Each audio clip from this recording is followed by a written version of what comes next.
이성의 조명을 가지고서 성경을 얼마든지 이해할 수 있다. 기도하지 않고 성령의 조명 없이 얼마든지 성경을 이해할 수 있다. 나와야 되면 이게 인본주의입니다. 하나님 말씀은 베드로후서 1장 8절부터 10절까지의 말씀. 네, 제가 뭐라 그랬죠? 죄송합니다. 네. 베드로후서입니다. 베드로후서 1장 8절부터 10절까지 말씀.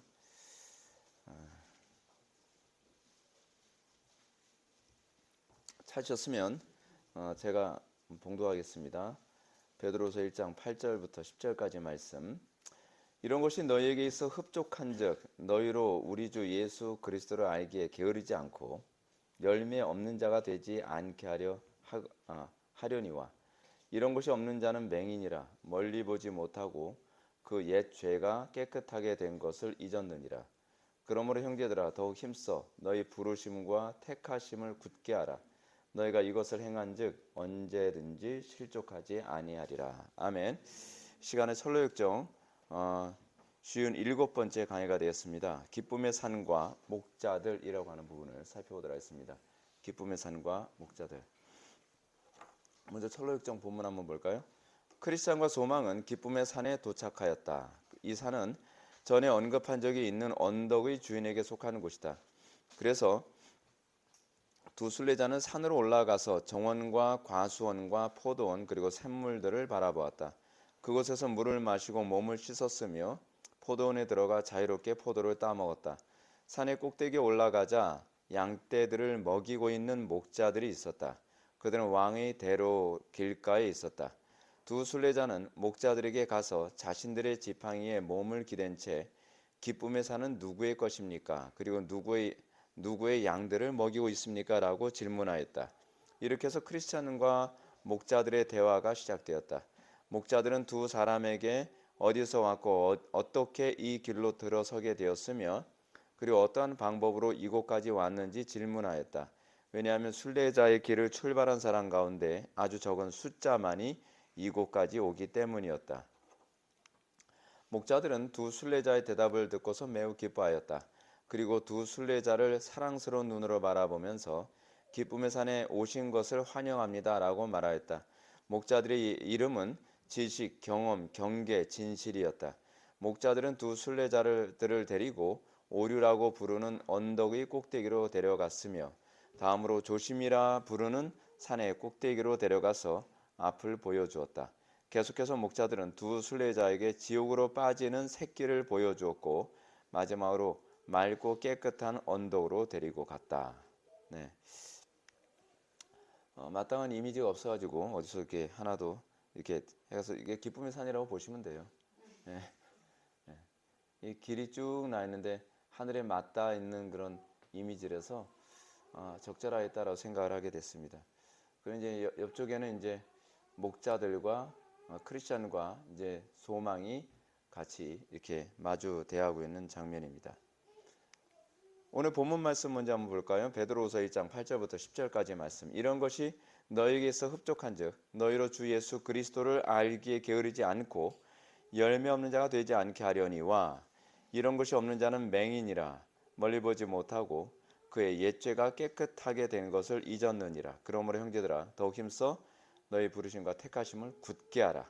너희가 이것을 행한지 언제든지 실족하지 아니하리라. 우리가 알고 있는 기독교 그리고 성경이 가르치는 기독교는 약간 차이가 있는 것 같습니다. 아니 약간이 아니라 좀 많이 있는 것 같죠. 그래서 베드로후서에서 얘기하는 기독교 신앙에 관해서 이렇게 얘기합니다. 우리 주 예수 그리스도를 알기에 이르지 않고 열매 없는 자가 되지 않게 하려니와 이런 것이 없는 자는 맹인이라 멀리 보지 못하고 그의 옛죄가 깨끗하게 된 것을 잊었느니라. 그리스도를 알기에 게으른 상태, 그리스도를 아는데 별로 관심 없이 교회만 왔다 갔다 하는 상태, 그리스도가 삶의 신앙의 목표가 되지 않고 그리스도에 대해서 별로 관심 없이 무관심하게 다녀도 천국은 갈 것이라고 하는 가르침, 그건 가짜입니다. 거짓 가르침입니다. 우리가 믿음이 있다라고 했을 때 우리에게 나타나는 것은 그리스도께 대한 관심이 있느냐에 관한 문제입니다. 한국교회 교인들 그리스도에 대해서 알아도 그만 몰라도 그만 아닙니까? 근데 성경은 그런 신앙의 태도에 관해서 천국을 보장해 주지 않고 있습니다. 지금 한국교회가 지금 너무 심각한 것은, 제가 이제 이번에 돌아오는 토요일 날 청년부 대사원에 이제 프란시스 쉐이퍼의 이성에서의 높이를 가르치기 전에 돌아오는 토요일 날에는 제가 이제 프란시스 쉐이퍼의 그 생애에 대해서 이제 좀 같이 좀 나누려고 합니다. 그래서 생애에 대해서 나누려고 하다 보니까 자꾸 욕심이 나가지고, 프란시스 쉐이퍼가 이제 신학교 원래 프린스턴 신학교에 이제 들어갔거든요. 프린스턴 신학교가 그 당시에는 그 구 프린스턴이라고 그렇게 부릅니다.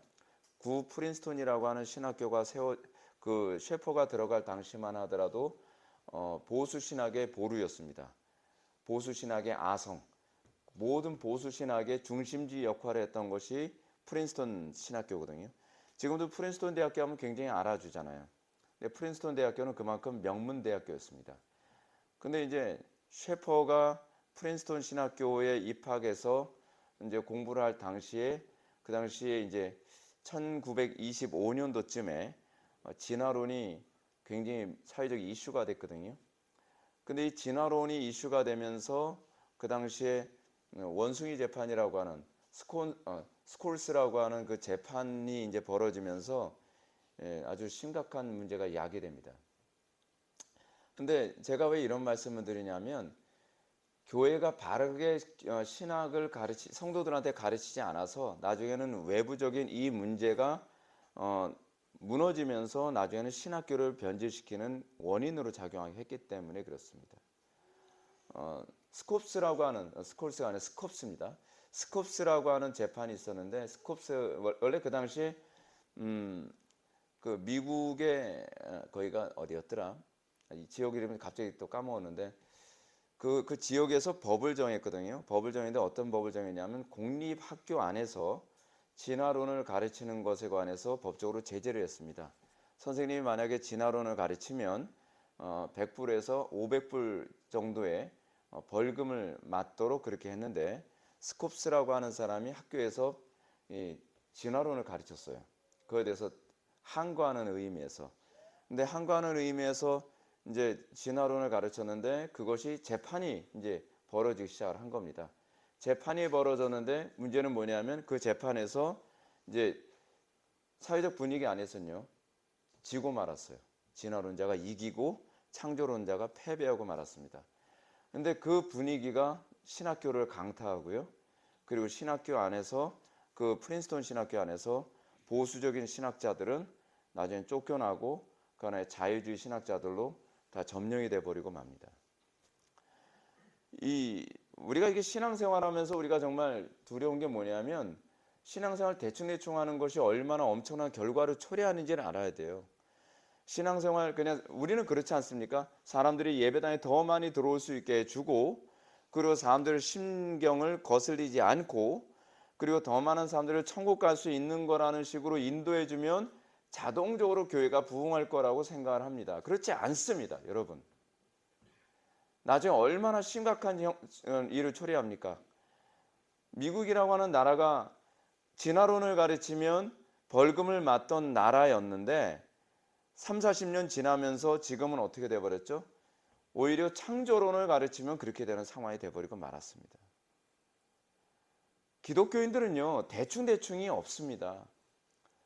그러니까 제가 여러분들 목회하면서 그러지 않습니까? 예배에 대한 엄격성, 주일 성수에 대한 엄격성, 정확성, 이런 얘기 한다 하면 여러분들 굉장히 거슬리잖아요. 근데 여러분, 이게요, 여러분들 개인이 거슬리지 않고의 문제가 아니라, 장기적으로 봤을 때 교회가 존재하느냐 교회가 없어지느냐에 관한, 우리의 신앙의 자유가 존재할 것이냐 우리의 신앙의 자유가 없어질 것이냐에 관한 심각한 문제라니까요. 여러분 오늘 본문도 한번 보십시오. 그리스도를 아는데 게으른 자에게 나타나는 문제가 뭐라고 얘기합니까? 멀리 보지 못하고 그 옛 죄가 깨끗이 된 것을 잊었느니라. 멀리 보지 못합니다. 그런 사람들의 특징이 뭐냐면, 현재 나에게 즐겁고 편하고 내 감정에 맞는 것만 중요하지 멀리 보질 않아요. 여러분들 우리나라 사회를 한번 보십시오. 예를 들어서 뭐 당장 교인 숫자가 줄어든다. 그러니까 교인 숫자를 늘리기 위해서 뜨레스티아 쓰고 알파고 다 받아들여야 된다. 뭐 해야 된다. 그건 멀리 보지 않아서 그런 거거든요. 지금 한국교회 안에서 지금 요즘에 메타버스 떠들어대기 시작하니까 어떻습니까? 멀리 보지 아니하고 어떻게 하죠? 메타버스 빨리 받아들여야 된다. 이거 굉장히 심각한 문제입니다. 왜 심각한 문제냐면 프란시스 쉐이퍼도 가장 보수적인 것이 교회라고 얘기합니다. 근데 가장 보수적이어야 될 교회가 오히려 사회적인 이런 잘못된 변화에 가장 민첩하고 가장 빠르다는 건 그만큼 사회의 부패와 타락을 제어할 수 있는 제동장치가 망가졌다는 걸 의미합니다. 그 왜 그런가? 왜 그런가? 신앙생활 대충 해도 허용해주는 문화가 결국 교회를 그 지경으로 만드는 겁니다. 이제는 제가 보니까 좀 제동 걸기도 어려워요. 너무 저항이 심해요. 그런 부분에 관해서 제가 제동 걸듯이 얘기하게 되면 여러분들 표현 안 하죠. 겉으로는요. 겉으로는 표현 안 하는데 심령 속에서 회개는 안 하고 그냥 받아들이기만 하니까 나중에 차곡차곡 쌓입니다. 불만이. 그래서 나중에 어느 시점 되면 쌓였던 게 터져나가는 거예요. 여러분 회개하지 않고 표정 관리만 하지 마세요. 그게 회개가 아닙니다. 성경이 가르치는 바에 있어서 심각하다고 죄를 지적하게 되면 여러분들이 거슬려도 그 부분을 해결하려고 애를 써야죠. 해결하지 않고 시간만 때우고 나면 나중엔 진리에서 완전히 떨어져 나옵니다. 왜냐하면 여러분들 회개를 하지 않고 그 마음속에 차곡차곡 쌓으면 어떤 현상이 나타나냐 하면 성령을 자꾸 소멸해요. 성령을 소멸하면서 점점 그 죄에 대해서 무감각해질 뿐만 아니라 나중에는요 이것이 불평과 원망으로 나와서 나중에는 내 신앙 전체를 초토화시켜 버리고 맙니다. 제가 굉장히 우려하는 거예요. 근데 여러분들은 그 부분을 잘 모르는 것 같아요. 저는 그 부분이 굉장히 잘 보여서 우려스러워서 자꾸 권면을 하는데 여러분들 그 부분에 있어서는 정말 무장을 하셔야만 합니다. 기독교 신앙의 핵심이 무엇인가? 기독교 신앙의 핵심, 그리스도를 알아가는 데 있습니다. 교회에 열심히 출석하는 데 있지 않고요. 소원 성취하는 데 있지 않고 또 예수 믿고 뭔가 기사와 이적을 행하고 예수를 믿고 뭔가 다른 사람들보다 복되게 살아가는 것 거기에 있지 않습니다. 기독교 신앙의 핵심은 그리스도를 알아감인데 그리스도를 안다는 것은 단순히 지적인 알미 아닙니다. 오늘 본문이 참 이 부분의 표현을 잘 했는데요. 4절 한번 보시면 이렇게 되어 있습니다. 신성한 성품에 참여하는 자가 됨. 이게 그리스도를 알아가는 겁니다. 아주 명확하게 설명하고 있죠. 신성한 성품에 참여하는 것. 근데 이것도 부족해서 베드로는 좀 더 노골적으로 얘기하는데 그 신성한 성품이라는 것이 무엇인가? 5절부터 7절은 이렇게 얘기합니다. 너희가 더욱 힘써 너희 믿음의 덕의 지식을, 지식의 절제를, 절제의 인내를, 인내의 경건을, 경건의 형제 우애를, 형제 우애의 사랑을 더하라고 합니다. 이것이 신의 성품, 신성한 성품에 참여하는 것을 얘기합니다. 근데 이것도 이제 용어를 명확하게 이해해야죠.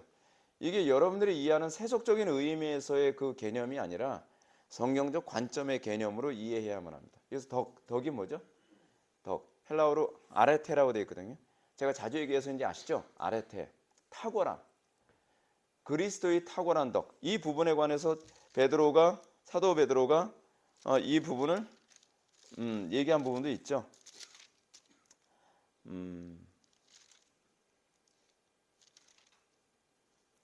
고린도전서 2장 9절 보면 여러분들 아시는 구절이니까 안 찾아도 괜찮습니다. 그러나 너희는 택하신 족속이요 왕같은 제사장들이요 거룩한 나라로 그의 소유된 백성이니 이는 너희를 어두운 데서 불러내어 그의 기이한 빛에 들어가게 하시니에 아름다운 덕. 예전에는 탁월한 덕이라고 번역했잖아요. 그게 탁월한 덕이 더 정확한 번역이거든요. 그 왜 잘 번역된 걸 또 아름다운 덕이라고 이렇게 열심히 이렇게 하셨는지 모르겠어요. 이게 탁월한 덕이에요. 그 탁월한 덕이 헬라어로 아레테예요. 그래서 탁월함과 덕이 다른 단어가 아니라 탁월한 덕이에요. 예, 이게 아레테입니다. 탁월한 덕. 그래서 어떻게 해요? 우리가 예수를 믿고 나면 어우 덕스러워. 덕스러운 거 뭐 이렇게 좀 이렇게 살도 있고 좀 그렇게 덕스러워 보이는 그게 아니죠. 예. 덕이 뭐예요? 덕. 그리스도의 탁월함에 참여하는 것. 우리는 탁월하다는 것이 무엇입니까? 탁월하다는 말의 특징은 뭐냐면 다른 사람들이 흉내낼 수 없는, 따라올 수 없는 그런 상태를 탁월하다 그러잖아요. 그렇죠? 세상 자연인들이 따라올 수 없는 예수 그리스도 안에는 하나님의 형상에 참여하는 것. 그 탁월함이죠. 그 탁월함. 그거를 덕이라고 했습니다. 그리고 지식은 뭘 의미하냐? 지식은 지성과 경험이 조화를 이룬 지식이에요. 단순히 머리의 지식이 아니라 그 지식이 경험으로 납득되어진 지식이죠. 그렇죠? 여러분들이 예수를 믿으면서 어떻게 해요? 하나님은 사랑이시다. 그렇죠? 사랑이지. 라고 하는 것과 하나님의 사랑을 우리가 경험을 해서 알게 되어진 그 사랑은 또 다르죠. 우리가 회개하고 예수 그리스도께서 나를 어떻게 사랑하셨는가를 깨닫게 되었을 때에 우리는 그 사랑이 내가 알고 있는 그 사랑이 아니구나 라고 하는 걸 비로소 깨닫게 됩니다. 경건은 뭡니까? 하나님께 대한 실제적 경외심이죠. 경건. 맨날 뭐 경건해가지고 뭐 기도할 때 턱 밑에다 손 이렇게 기도. 뭐 그게 경건이 아니죠. 그렇죠? 찬양할 때 막 꼭 이래야만 경건이 아니죠. 뭐 이러지 말라는 얘기가 아니라 이게 경건이 아니란 말이에요. 예배 시간에 조용히 얌전히 예배하면 그것이 경건이가 그게 아니죠. 경건이라고 하는 말의 기본적 개념은 하나님께 대한 경외심이에요. 기도를 하면서도 하나님에 대한 경외심이 없고 예배를 하면서도 하나님께 대한 경외심이 없고 하나님의 말씀을 듣는데 경외심으로 듣지 않아요. 귓전에도 안 들어요. 그걸 어떻게 경건이라고 얘기할 수 있냔 말이에요. 사도 바울이 얘기하는 것처럼 사도 바울이 데살로니가 전서에서 얘기하는 것처럼 너희가 하나님의 말씀을 듣되 사도들의 말을 설교를 들을 때 사람의 말로 듣지 아니하고 하나님의 음성으로 듣도다. 옳도다. 그것이 경건이죠. 그것이 경건. 두렵고 떨림으로 하나님의 말씀을 듣고 그 하나님의 말씀에 어떻게 복종할까를 두려워하는 것. 그게 경건이죠. 형제 우애는 무엇입니까? 그냥 우리들끼리 맨날 같이 밥 먹고 커피숍 가서 차 한잔 마시고 그리고 뭐 생일 때 되면은 뭐 쿠폰 하나씩 날려주는 거. 그게 형제 우애는 아니죠. 여기서 얘기하는 형제 우애라고 하는 것은 신앙적 교통에 의해서 나타나는 사랑이에요. 신앙적 교통이 없는데 신앙적인 얘기하게 되면 서로 불편한데 신앙적 얘기 안 하고 불편한 얘기는 서로 안 해주기로 하고 그 암묵적 합의가 되어 있는 그런 형제 우애는 결코 형제 우애가 아닙니다. 우리가 그리스도 안에서 진리에 대한 동의가 있고 그 신앙에 대해서 같이 공감하고 교통하며 같이 헌신하고 같이 눈물을 흘릴 수 있고 희생할 수 있는 그런 관계. 그렇죠? 그것이 형제 우애죠. 그거는 안 믿는 사람들에게는 없는 거죠. 요한 1서에서 나오는. 그래서 사도 요한이 뭐라고 얘기합니까? 너희가 눈에 보이는 바 형제를 사랑하지 않는 자가 눈에 보이지 않는 바 하나님을 사랑할 수 없다. 그렇죠? 눈에 보이는 형제, 서로 신앙적 교통이 일어나는 형제를 사랑하지 않으면서 하나님을 사랑한다라고 거짓말하지 마라. 여기서 얘기하는 형제 사랑이라는 것은 그걸 얘기하는 거죠. 그리고 사랑이라는 것은 하나님 사랑을 전제로 한 이웃 사랑이죠. 하나님을 사랑하는 것을 어떻게 사랑합니까? 마음을 다하고 뜻을 다하고 목숨을 다하고 힘을 다하고 지혜를 다해서 사랑해요. 그 사랑 안에서 이웃을 사랑할 때 그것이 사랑이죠. 그러니까 우리들끼리 뭐 하면서 동성애자들도 사랑하게 놔둬야죠. 그거 사랑 아닌가요? 그게 사랑이 아니에요. 그게 사랑이에요. 그렇죠? 교회에서 불법을 행하는 사람들 그거 눈 감아줘야죠. 그게 사랑 아닌가요? 그것이 사랑이 아니죠. 그렇죠? 사랑이라는 것은 뭘 얘기하는 겁니까? 하나님께 대한 경외심. 그리고 이 경외심이 뭐로 요약이 되죠? 뭐로 표현되죠? 첫 번째 하나님만 믿어라. 근데 그 하나님이 뭐예요? 위로 하늘에 있는 것이나 아래로 땅에 있는 것이나 땅 아래 물속에 있는 어떤 형상도 만들지 말고 그것에게 절하지 말며 그분만 섬겨라. 안식일을 기억하여 거룩히 준수하라. 그리고 여호와의 이름을 망령되이 일컫지 말라. 이것이 우리가 하나님을 사랑하는 거죠. 근데 이렇게 세분화된 하나님께 대한 사랑을 예수님께서는 또 뭐로 규정하셨죠? 마음을 다하고 뜻을 다하고 목숨을 다하고 힘을 다하고 지혜를 다해서 하나님을 사랑하는 것. 어떻게 하면 하나님을 영화롭게 할지, 어떻게 하면 하나님의 이름이 모독당하지 않게 할지, 어떻게 해야 안식일을 거룩히 준수하며 살 수 있을지, 그 지혜를 짜내고 고민하는 거죠. 예를 들어서 주일 성수하는데 여건이 좀 안 되면 어쩔 수 없었어요. 어쩔 수 없었어요가 아니죠. 지혜를 짜내야죠. 우리가 진정으로 주일 성수를 소중히 여긴다 한다면 어떻게 하든지 주일을 성수할 수 있는 방법이 어디 있을까? 예를 들어서 어떤 분이 그랬다 그러잖아요. 자기가 다니는 직장이 주일 성수하기가 상당히 어려운 직장이었다는. 근데 자기는 그 직장을 선택할 수밖에 없는 상황이었고, 그러니까 이분은 주일을 성수하기 위해서 어쩔 수 없어요. 제가 있는 직장이 그러니까 그렇게 그냥 체념하지 않죠. 주일을 자기는 온전히 정말 성수해야만 내 영혼이 살고 그것이 하나님께서 기뻐하신다는 걸 아니까 주일을 온전히 성수할 수 있는 방법을 찾는 거죠. 어떻게 찾아요? 평일날. 그러니까 이 사람이 이런 거예요.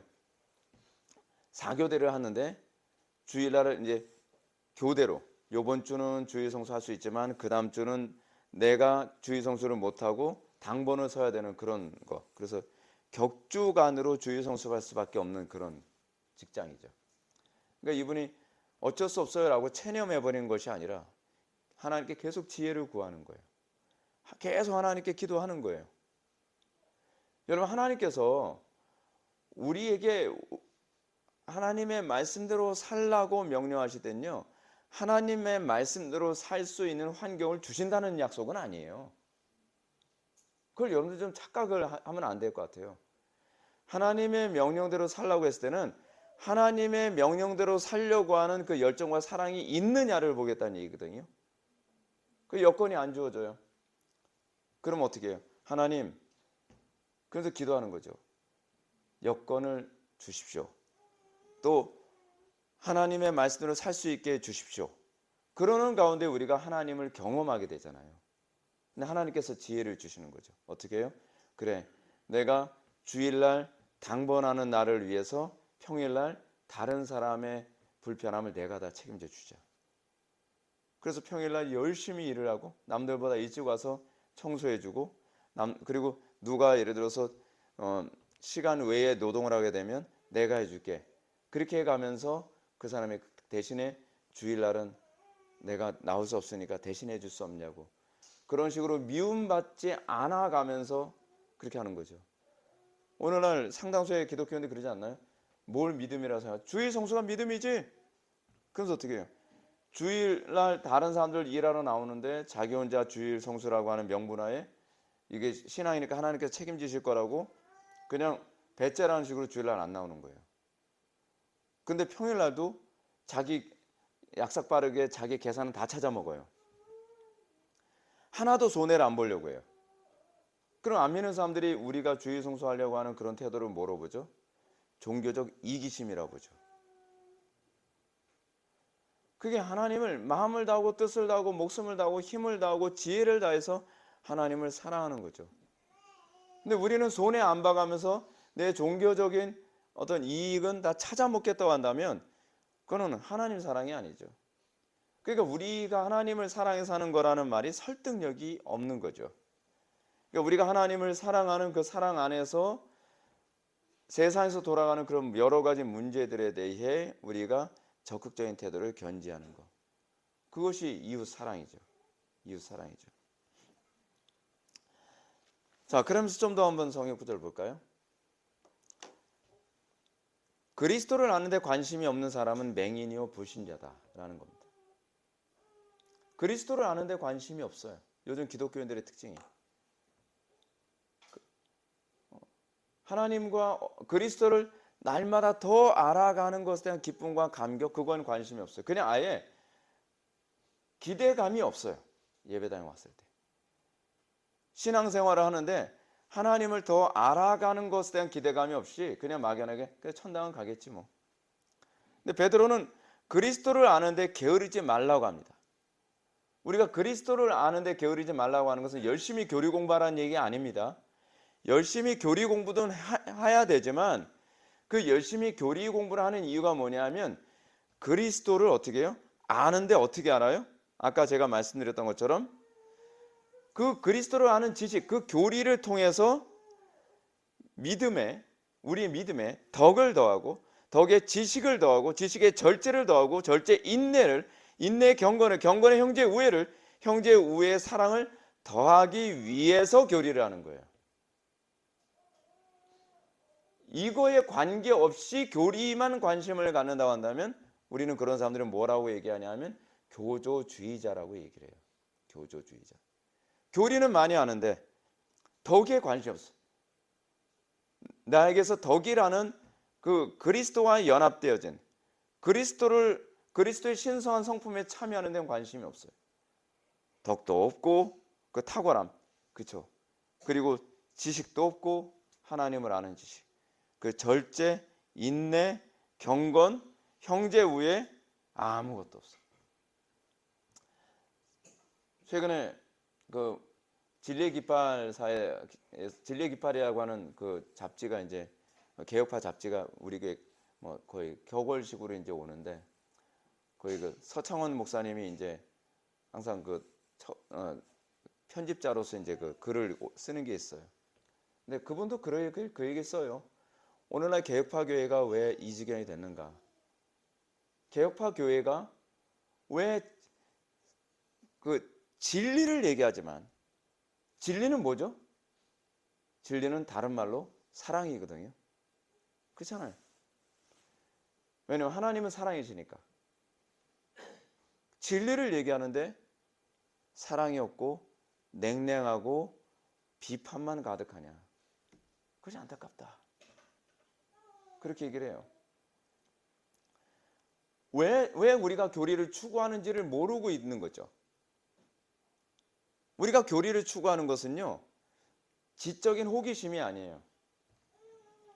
제가 프란시스 쉐이퍼 박사를 되게 좋아하는 이유 중에 하나는 뭐냐면 쉐퍼의 목회 사역에서의 궁극적 목적이 뭐냐면 어떻게 진리를 나의 삶 속에서 입증해 내느냐에 관한 문제였거든요.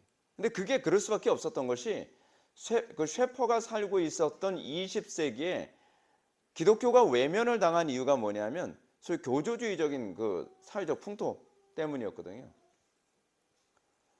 진리를 성도들의 삶 가운데서 입증하려고 하는 데에는 관심이 없는 거예요.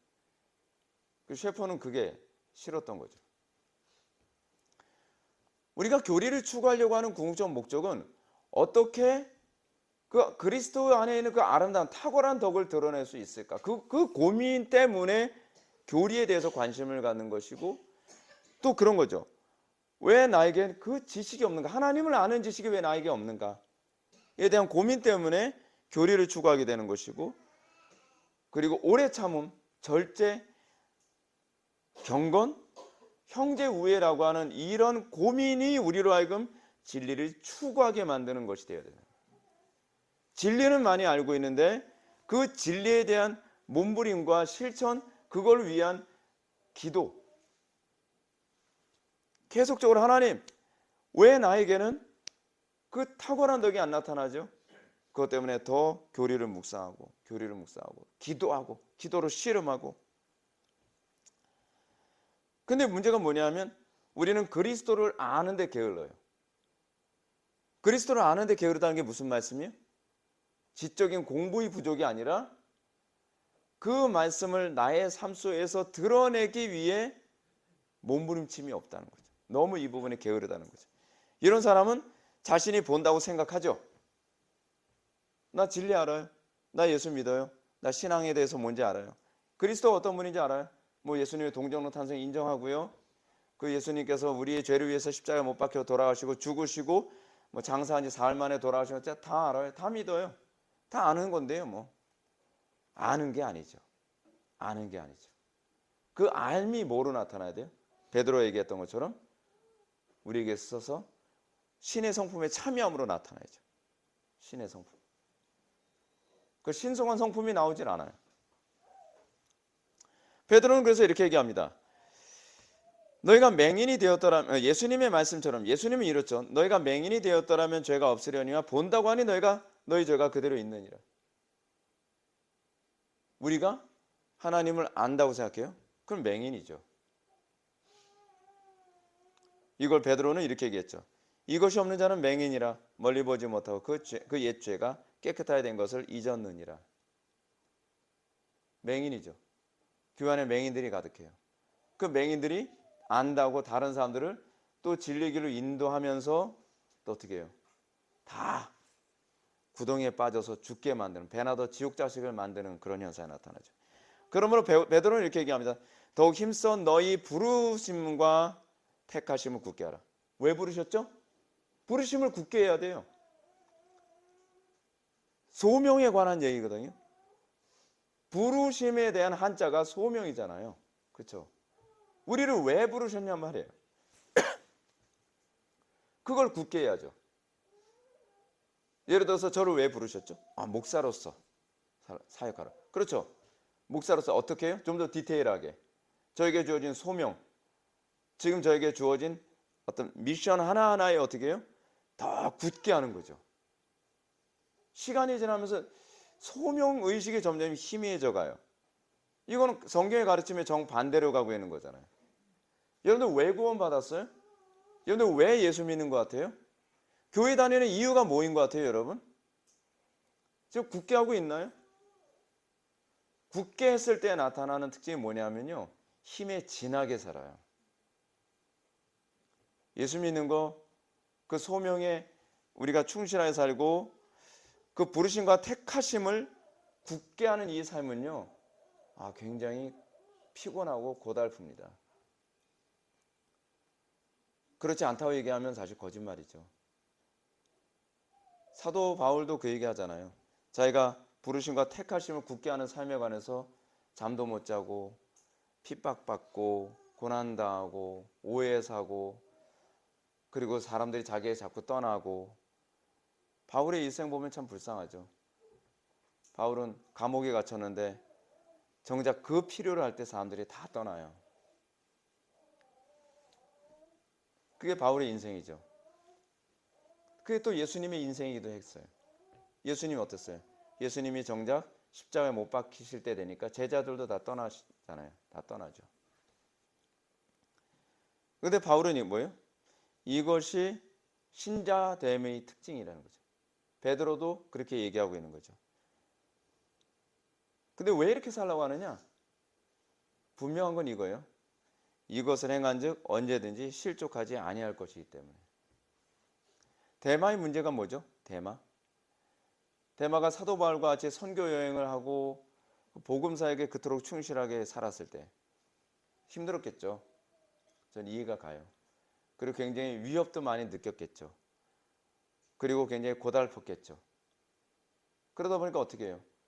데마가 부르심과 택하심을 굳게 하는 것이 아니라 부르심과 택하심을 느슨하게 하면서 떠나버리죠. 바울을 버리고 떠나죠. 일시신앙의 특징이죠. 신앙은요, 일생토록 부르심과 택하심을 굳게 하며 사는 거예요. 그렇지 않았을 때 실족하지 않아요. 여러분, 제가 다윗에 관해서 자주 얘기하지만 다윗이 부르심과 택하심에 충실한 삶을 살았을 때는 범죄 안 했죠. 그 실족하지 않아요. 실족했다는 얘기가 무슨 얘기죠? 그 죄에 빠진다는 얘기잖아요. 그렇죠? 죄에 빠진다는 얘기예요.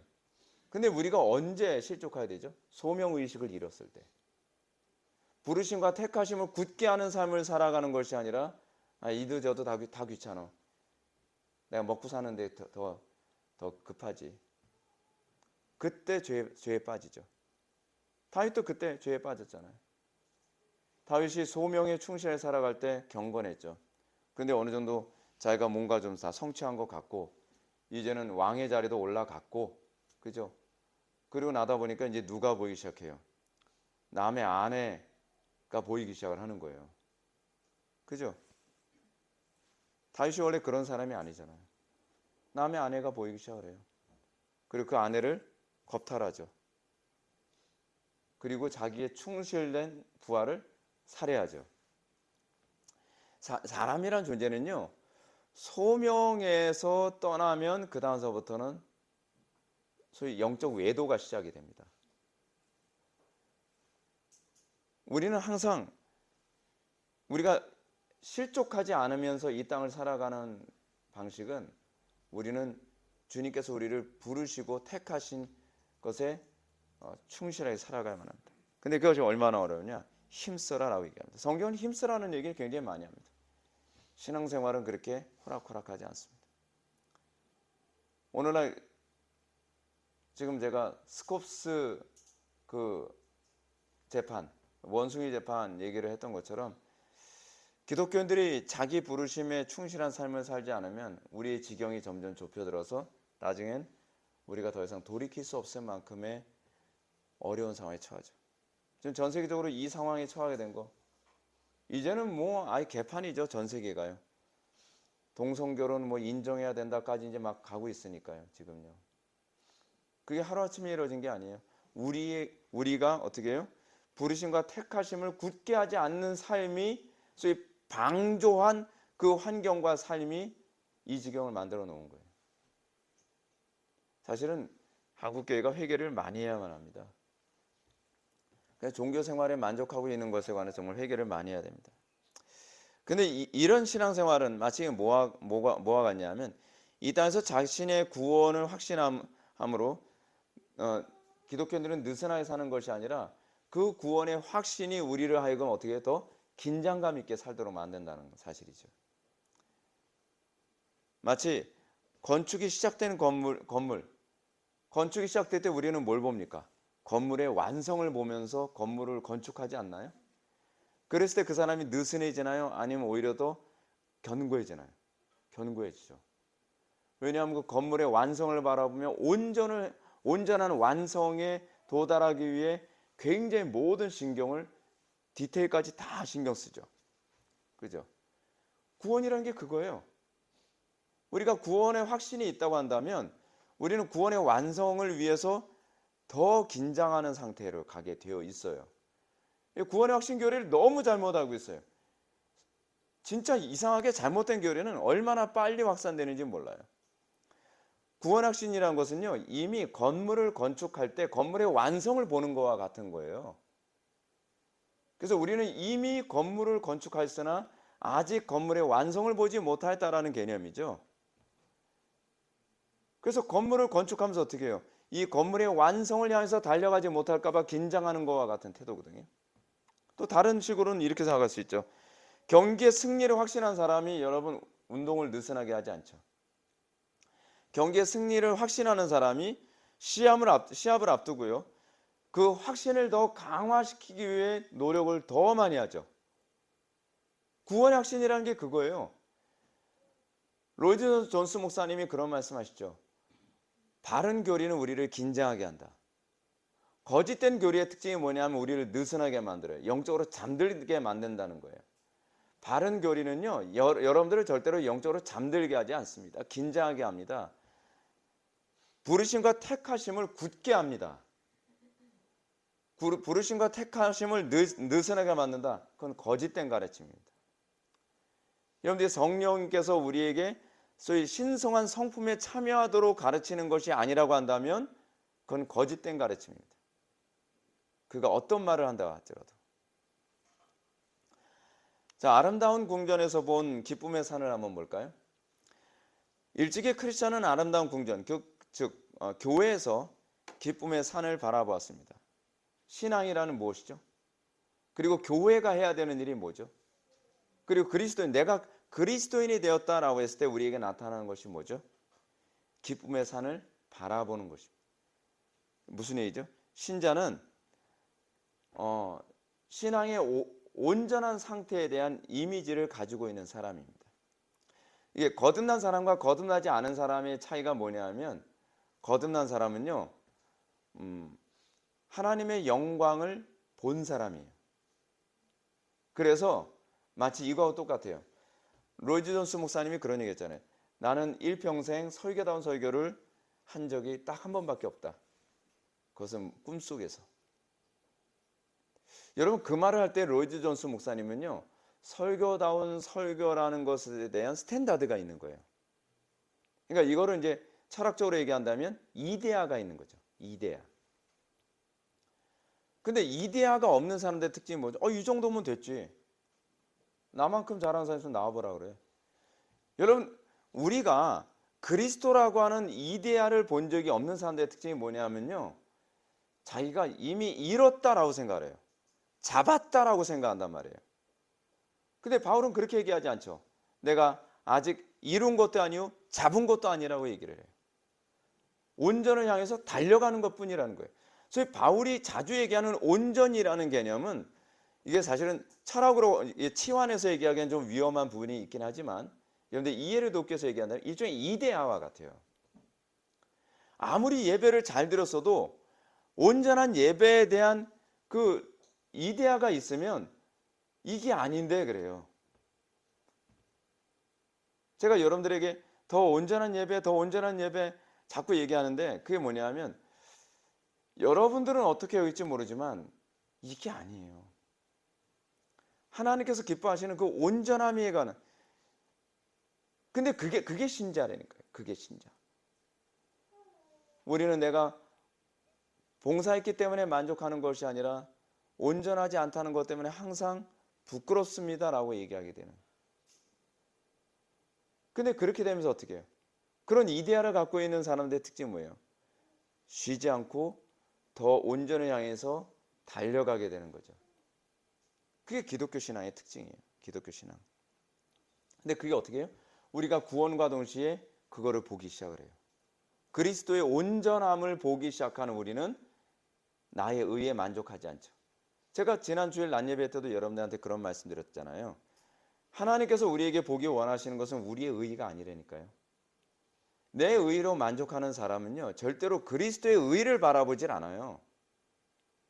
내 속에 그리스도의 의가 나타나기 전에는 내 의로 만족할 수가 없어요. 그것이 우리가 믿음 안에 있는 성도들에게 나타나는 특징이에요. 자기 의에 취할 수가 없어요. 그리스도의 온전한 의가 내 속에서 나타날 때 비로소 우리는 감사할 수 있게 되는 거죠. 하나님의 심판대 앞에서 하나님께서 우리를 보시는 것은 내 속에서 그리스도의 의가 나타나느냐를 보시는 거거든요. 그게 안 보이면 맹인이죠. 그리스도의 의가 안 보이면 맹인이죠. 이는 교회가 예수 믿고 천당에 도달할 때까지 막연히 기다리는 모임이 아니라는 겁니다. 교회는요, 영원한 영광을 바라보며 온전한 신앙을 향해 달려가는 사람들의 모임입니다. 그 안에서 교통이 일어나요. 더 온전함에 대한 얘기를 하면 서로가 기뻐하고 교통하고 맞습니다, 맞습니다, 서로 호응해주는.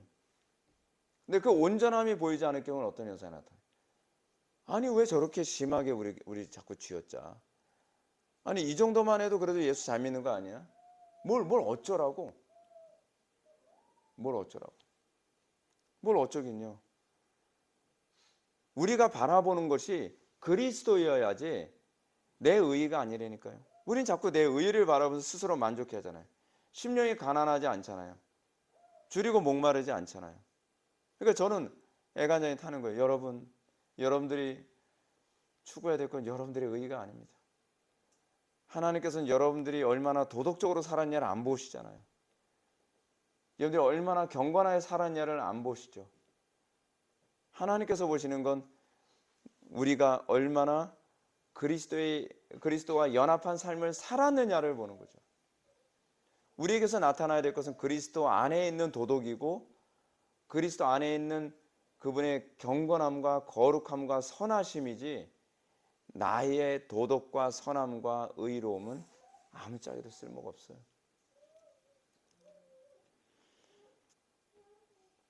실제로 사도 바울은 성도들에게 영원한 천국에 들어갈 것만 바라보라고 하기보다는 그리스도의 장성한 분량까지 성장하도록 날마다 독려했습니다. 그것이 바울의 메시지예요. 사도 바울은 천당 그 얘기 아니에요. 그리스도의 장성한 분량까지 성장하라. 그리고 이를 위해 사도 바울이 해산의 수고를 한다고 하는데 이렇게 얘기합니다. 나의 자녀들아, 너희 속에 그리스도의 형상이 이루기까지 다시 너희를 위하여 해산하는 수고를 하노니. 사도 바울의 목회 사역은요, 한 명이라도 천당 보내겠다는 게 아닙니다. 아주 흥미로운 게 뭐냐면 프란cis 셰이퍼의 생애를 읽다 보면 셰퍼가 가지고 있는 기질이 있어요. 기질. 이렇게 누구를 이렇게 전도를 하려고 그러면 그 사람을 반드시 예수 믿게 만들어야 돼요. 아주 끈덕지게 매달려서.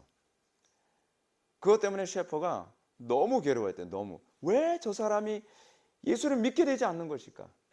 예 정도는 알고 있는데 그 기질 자체가 저 사람을 꺾어서라도 예수 믿게 만들어야만 하는 거예요. 얼마나 주변 사람들만 못 살게 달달하고 복잡했어요. 근데 셰퍼가 나중에 인정을 해요. 내가 하나님의 주권, 하나님의 작정과 예정을 인정한다.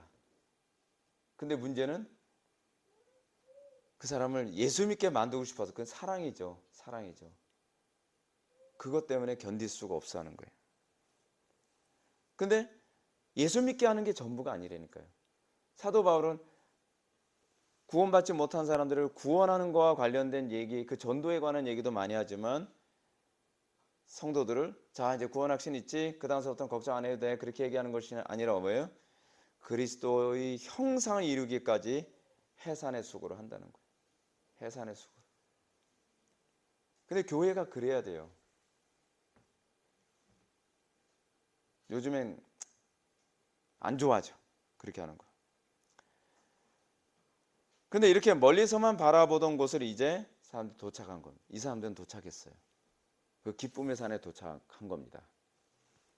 근데 이 기쁨의 산이라는 것이 소위 이런 겁니다. 어떤 문제 있을 때 여러분 어때요? 내 힘으로는 도무지 안 돼요. 도무지 안 돼요. 그게 아직 기쁨의 산에 도달하지 않은 특징입니다. 근데 그 고난 가운데, 그 어려운 가운데서, 그 장애 가운데서, 그 수많은 이 난관 가운데서 기도하고 지혜를 구하고 인내하고 그러는 가운데 어떻게 해요? 하나님 은혜 가운데 그것이 성취되어지고 그 하나님의 뜻이 이루어지는 것을 경험해야 될 때 우리에게 말할 수 없는 감격과 기쁨이 막 몰려오잖아요. 근데 사람으로는 할 수 없는데 하나님만 할 수 있는 그 위대한 일이 나의 삶 속에서 일어나는 거예요. 우리 그럴 때 그걸 뭐래요? 그게 기쁨의 산이죠. 우리는 날마다 그 기쁨의 산에 대한 간증이 있어야 되는 것이죠. 이는 크리스천의 영적 수준이 상당히 높아졌음을 의미합니다. 한국교회 교인들에게 있어서 이런 부분이 잘 나타나지 않아요. 나름대로 신앙생활 열심히 한다고 하는데 기쁨의 산이 없어요. 나름대로 그 문제를 씨름을 한다고 하는데 기쁨의 산이 없어요. 그냥 계속 씨름만 해요. 언제까지? 베드로는 영적 진보를 나타내기에 게으른 자는 열매가 없으며 사실 목적지가 천국이라는 것도 사실은 보지 못하며 구원의 은혜도 망각하고 결국에는 실족할 것이라고 합니다. 근데 사실은 그래요. 영적 진보를 나타내는데 게으른 사람들은요, 천국이 목표라는 것조차도 피상적입니다.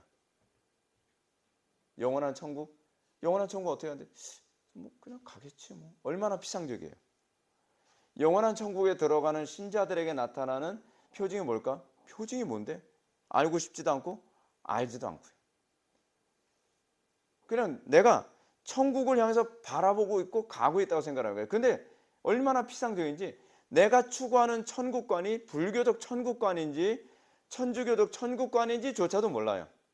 맹인이죠. 그러면 적어도 내가 가려고 하는 천국에 대한 분명한 인식이 있고 그 분명한 천국에 대한 목표의식을 가지고 신앙생활을 해야 될 게 아니에요. 근데 여러분 어떻게 생각하나요? 분명한 인식 없이도 교회 다니면 천국 다 갈 거라고 생각하십니까? 못 가요, 여러분. 이게 진리입니다. 아, 진리네, 진짜. 아, 그 진리가 아니라. 제가 답답해서 하는 소리예요. 이상한 목사들이 교인들을 머리를 다 망가뜨려 놨어요. 어렸을 때서부터 세뇌를 그렇게 시켜버렸어요. 영적 기도하고 믿음만 있으면 천국 가는 거, 믿음으로 가는 나라, 하나님 나라. 근데 그 믿음이 뭔지를 심어주진 않았어요. 믿음의 실체가 뭔지를 설명하지 않고 있어요. 그냥 자리만 채우면 천국은 가겠지. 교회만 열심히 다니면 뭐 천국 가는 거 아닌가. 그 천국이 어떤 곳인지 알려고 하는 마음도 없고, 천국의 주인이신 그리스도에 대해서도 아무 관심이 없고, 내가 그리스도 안에 있는 것이 무엇인지 알고 싶지도 않고 알아야 될 필요성도 못 느끼고, 근데 그냥 천국은 갈 거라고 생각하는,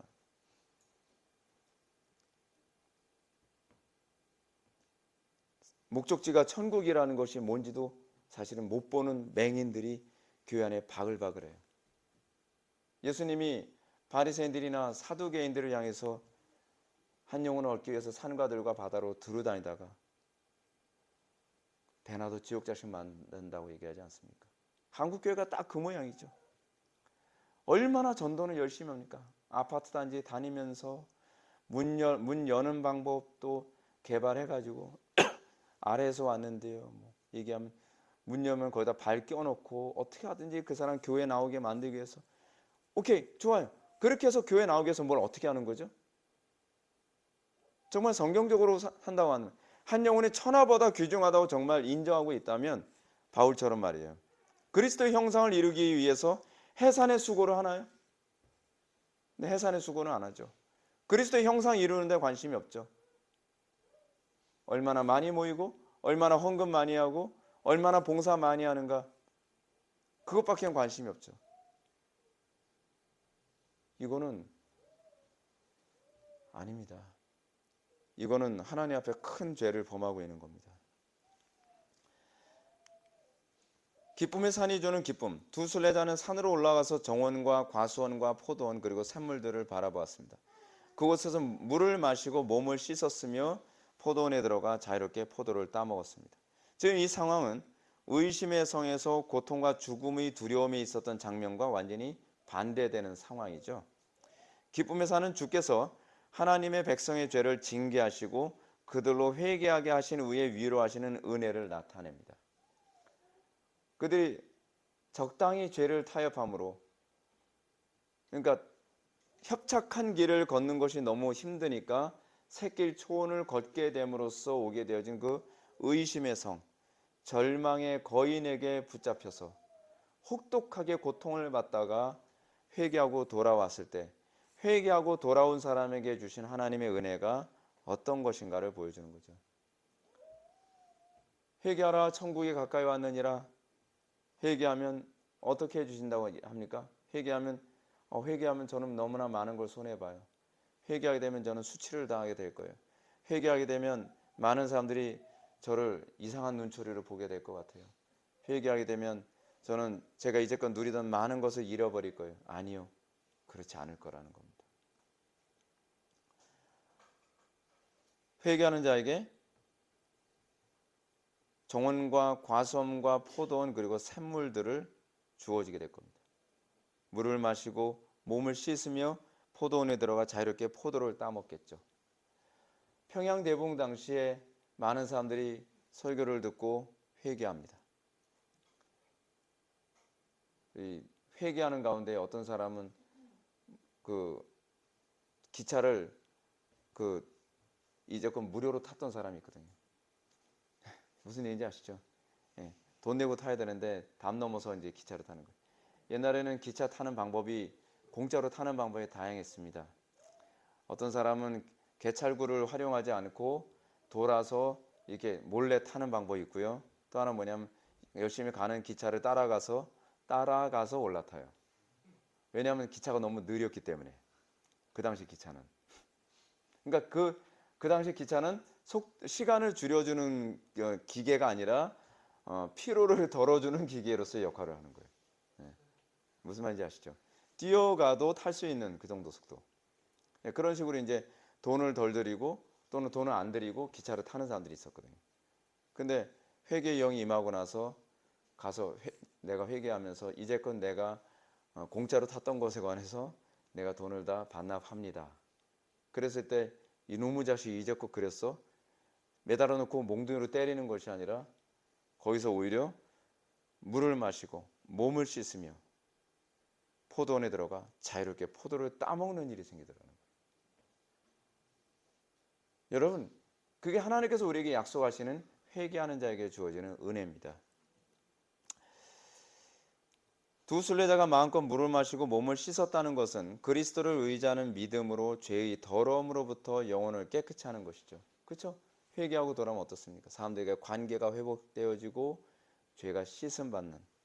그리고 포도를 먹는다는 것은 그리스도의 죽음과 부활, 그리고 그리스도의 간과 심의 은덕을 영혼에 적용하여 평안과 소망을 얻는다는 것을 나타냅니다. 그렇습니다.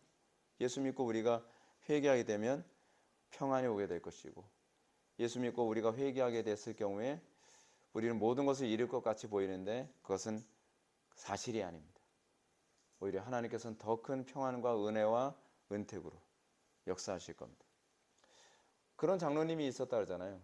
요즘에도 그런 간증이 좀 많이 있었으면 좋겠는데, 우리 교회 안에서도 그런 간증이 좀 많이 있었으면 좋겠는데, 어떤 장로님이 제가 옛날에 설교하면서 예를 들었던 실제 사건이었는데, 결혼식장을 운영하시는 장로님이 있었다 그랬잖아요. 주일날마다 아니라 주일날도 결혼식장을 운영하죠. 근데 우리가 상식적으로 생각을 했을 때 주일날 결혼식장 운영 안 하면 어떻게 해요? 망하죠. 자연인들이 생각하는 사고가 그거 아닙니까? 그래서 이 장로님도 다른 데도 다 주일날 결혼식장 문 여니까 나도 당연히 결혼식장 문 여는 거지 뭐. 다 그러는데 뭐가 문제예요? 결혼식장 문 연다고 해서 뭐 감옥에 가는 것도 아니잖아요. 뭐 헌법에 결혼식장 문 여는 사람 징역 10년 뭐 그런 거 없잖아요. 세상법에서는 그것은 합법이거든요. 그러니까 그 장로님이 그냥 아무 죄책감 없이 주일날 주일 성수 안 하고 그냥 그 결혼식장을 오픈하는 거죠. 근데 어느 날 설교를 듣다가 이것이 하나님 앞에 죄라는 것, 주일을 성수하지 않는 것이 죄라는 것을 인지하게 됐죠. 각성하게 되는 거예요. 그러니까 이 장로님 어떻게 해요? 하나님께 기도하는 거죠. 하나님, 저 솔직히 믿음 없습니다. 솔직히 주일날 문 닫으면 저 망합니다. 하나님 도와주시죠. 여러분, 제가 지금 말씀드린 거 잘 기억하세요. 문 닫는 게 신앙이 아닙니다. 하나님을 의지하는 게 신앙입니다. 어떤 사람이 이렇게 얘기합니다. 내가 말이야 김 목사 설교 듣고 문 닫았다가 쫄딱 망했어. 위로는 무슨 위로? 상처만 받았네. 그건 왜 그럴까요? 믿음으로 하지 않아서 그래요. 믿음으로 하지 않은 건 다 죄입니다. 용기로 하는 게 신앙이 아니에요. 결단력으로 하는 게 신앙이 아니에요. 사람들이 자꾸 이거를 분별을 못해요. 근데 이 장로님이 기도하는 가운데에 확신을 얻은 거예요. 이게 바로 믿음으로 하는 거예요. 담대함을 하나님께서 주시더라는 거예요. 그리고 하나님께서 평안함을 주시더라는 거예요. 그래서 이 장로님이 그래, 하나님께서 책임지실 걸 믿는다. 망해도 하나님께 영광이 될 거라고 믿는다. 망해도 하나님 영광, 안 망해도 하나님께 영광. 그러면서 예식장 문을 주일은 쉽니다로 간 거예요. 근데 이게 믿음으로 갔기 때문에 나타난 특징이 뭐냐면 주일은 쉬었더니 장사가 잘 돼요, 안 돼요? 당연히 안 되죠. 당연히 안 되죠. 매상이 자꾸 줄어드는 거예요. 직원들도 뭐라 하냐면 그 사장님 이러다가 우리 문 닫습니다. 아니 상식적으로 생각을 해보세요. 어떻게 일요일 날 오픈을 안 하면서 결혼식장이 잘 되길 바라십니까? 그러니까 장로님은 대답도 안 하고 속으로 주님 망하는 것이 하나님 뜻이면 더 좋은 어떤 사업을 할 수 있도록 인도해 주실 줄 믿습니다. 그러면서 그냥 주일날 문 닫은 거예요. 그래서 이제 더 이상 결혼식장을 운영할 수 있는 능력이 안 되는 상황이 딱 됐는데 하나님께 그래도 맡긴 거죠. 그러더니 그 시점을 딱 지나고 나니까 갑자기 매상이 평일날로 다 채워지더라는 거예요. 그러면서 다시 그 결혼식장이 제대로 운영이 된다는 거예요. 잘 보십시오. 이전에는 그 결혼식장은 누구의 사업장이었죠? 그 장로님의 사업장이었어요. 근데 이제 믿음으로 그 결혼식장을 주일은 문을 닫음으로써 이제 하나님의 사업장이 되는 거예요. 놀라운 일이죠. 지금 한국교회 안에서 일어나야 될 부분이에요. 그것이 믿음으로 하는 거예요. 그러면서 영광이 하나님께 돌아가는 거죠. 오늘날 한국교회 안에서 회복되어야 되는 건요, 결단이 아니에요. 제가 누누이 말씀드리잖아요. 결단 좀 하지 마시라고요. 결단해서 그럼 영광을 누가 받으려고요? 결단이 아니라 은혜라니까요. 믿음이라는 게 오직 은혜, 오직 믿음. 하나님께서 하셨다라고 간증할 수 있는, 하나님께서 그 담대함을 주시고 하나님께서 그 기쁨을 주시고, 망해도 주님 안에서, 망하는 것도 하나님 뜻이라면 망하는 쪽을 선택하겠습니다. 그게 십자가잖아요. 그 장로님은 그 사업에서는 이미 죽은 거예요. 그게 십자가거든요. 그 가운데서 부활을 경험한 거죠. 두 순례자가 목자들을 만난 부분을 보겠습니다. 오늘은 여기까지만 하고요. 다음 주에는 오늘 같은 그 철로역정 본문 가지고서 계속 또 하게 될 겁니다. 두 순례자는 기쁨의 산에서 목자들을 만났습니다. 여기서 목자들은 복음의 사역자들을 의미합니다. 목자들은 두 순례자가 어떻게 여기까지 이르게 되었는지 물었습니다. 이는 많은 사람들이 순례의 길을 떠났지만 대부분 중도에 포기하거나 돌아가고 매우 적은 숫자만 기쁨의 산에 이르기 때문입니다. 제가 목회하면서 여러분들이 누리기를 소망하는 것이 이겁니다.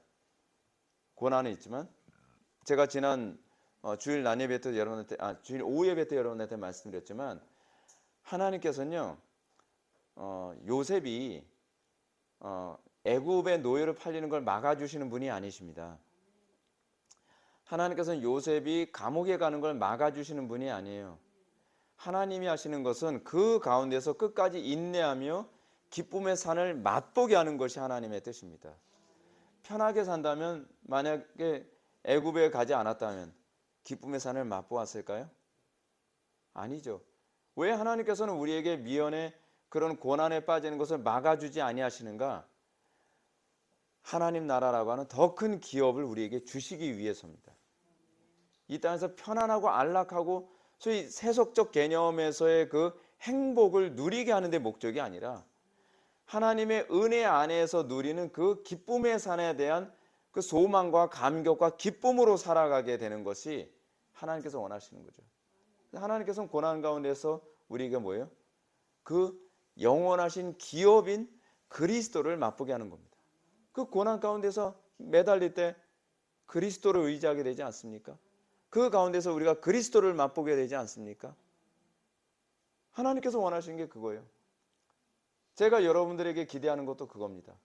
여러분들이 힘드시겠지만 그 힘든 가운데서 여러분들이 하나님의 말씀대로 순종하는 가운데에 기쁨의 산 그리스도를 영접하고, 그러면서 오늘 이 베드로 후서 1장 4절에 나오는 것처럼 신의 신성한 성품에 참여하게 되는 것, 그것이 하나님께서 우리를 통해서 목표라는 바인 것을 믿으시기 바랍니다.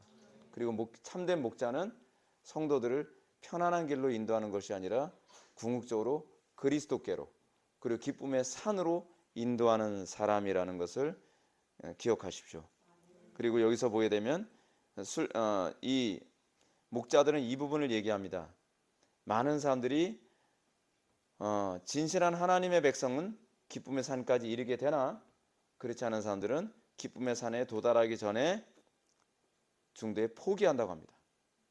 그래서 참된 믿음의 사람들은 그 숫자가 매우 적다. 스가랴서 9장 16절, 그리고 누가복음 13장 23절에 나오죠. 한편 두 순례자가 목자들과 대화를 나눌 때 땅에 주저하지 않고 자신들의 지팡이에 기댔다고 합니다. 이는 하나님의 말씀을 주의 깊게 그리고 겸손히 들을 준비가 되어 있음을 의미합니다. 참된 신앙이란 진지하게 하나님의 말씀에 귀를 기울이고 그 가운데서 내가 그리스도 안에서 맛보는 그 영광, 그 기쁨을 소망하며 기대하며 살아가는 존재인 것을 믿으시기 바랍니다. 그 놀라운 은혜가 여러분들에게 부어지기를 축원합니다. 기도하시겠습니다. 사랑이 많으신 하나님, 우리가 오늘 시간 이 철로 역정을 통해서 신자가 이 땅에서 누리는 대상, 신자의 궁극적 목적이 그리스도께 있음을, 또 그리스도를 아는 데 있음을 다시 한번 우리가 묵상하게 하여 주심을 감사드립니다. 우리가 세상의 것에 소망 두지 않게 하여 주시고, 우리가 그리스도의 그 아름다운 성품에 참여하는 것, 그리스도를 나의 기업으로 소유하는 것, 그 가치를 알아서 우리가 다른 모든 것을 팔아 밭에 감추인 보화와 진주를 살 줄 아는 그런 현명한 그리스도인들이 되도록 은혜 베풀어 주옵소서. 예수님의 거룩하신 이름으로 기도올렵나이다. 아멘.